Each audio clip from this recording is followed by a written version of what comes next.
Hi everyone, I'm Malay from Caliac Studios, and today we are tackling a question that I get asked a lot of the times since I'm into sound and sound design, that do you really need to spend on professional sounding equipment to get good quality audio? A lot of people think that only those big fancy gear microphones can deliver that crisp and clear sound, but is that really true? We are about to find out. For those who don't know me, I'm Malay from Caliac Studios, and we are a content marketing agency. We are all about helping you create better content, and today we are going to debunk a big myth, the idea of expensive equals professional, which is a common misconception in today's digital world. So it's very easy to be swayed by marketing and the fancy brand names and the sheer size of a few of the microphones that's there in the industry.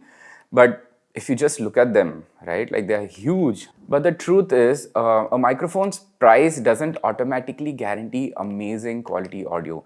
So there are so many other factors that are at play.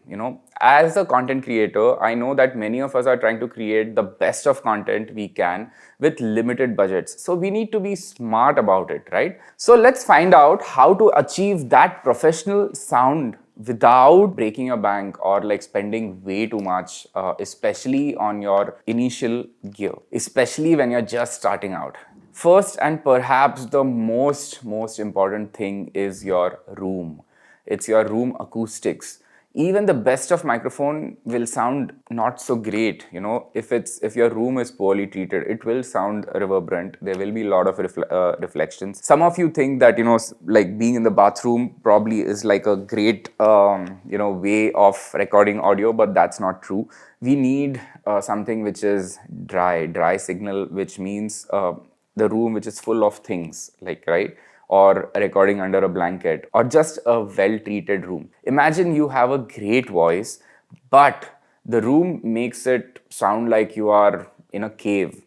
So that's just not gonna cut it. Simple things like adding curtains, rugs, or a closet can make a huge difference. Make your space into a recording kind of a heaven.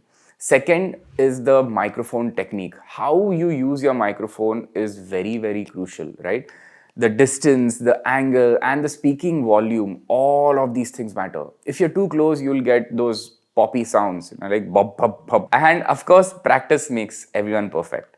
Experiment and find what works the best for your voice. And it's all about trial and error. Sometimes it might work, and like when it works, remember what settings you had used, right? So it's like you gotta keep practicing and you gotta keep experimenting with spaces and your microphone and your techniques of using a mic, right? Third is a good quality audio interface or kind of a preamp that can significantly increase the quality of your from any of the microphones, right? Even a budget friendly microphone can make a noticeable difference.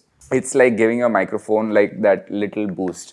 Now, since we are at the affordability point, let's talk about which microphones at a considerably affordable price can deliver professional quality audio. There are a lot of microphones that are there, but some of my favorites are, like, of course, the SM58, which you'll get it at around 7,000, 5,000 to around 10,000 rupees. That is a bracket, and it is an industry workhorse. No doubt it is an amazing microphones. So when you think of microphones, there are two types of microphones, which is your lavalier microphone, which probably I'm wearing and you can't see where I'm wearing it right now. And the second is a handheld or a boom microphone, right? Like that goes above the camera, like just above somewhere, right?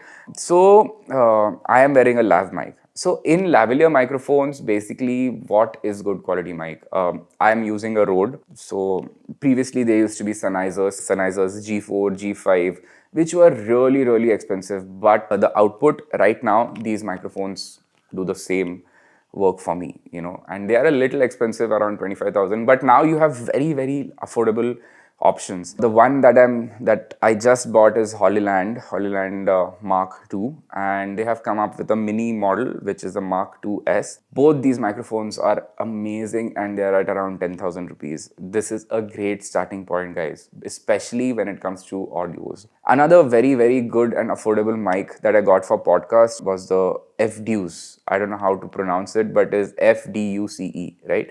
And I got it for 2,000 rupees. and it is amazing, right? The SM7B, which is for 45,000 rupees, it is not exactly comparable, but like a common man won't be able to tell the difference, right? So these are some of the cheapest options that are there, right? And of course, 58 is a legend. It's like a industry workhorse. Anytime anything happens, you can always go back to that microphone, yeah?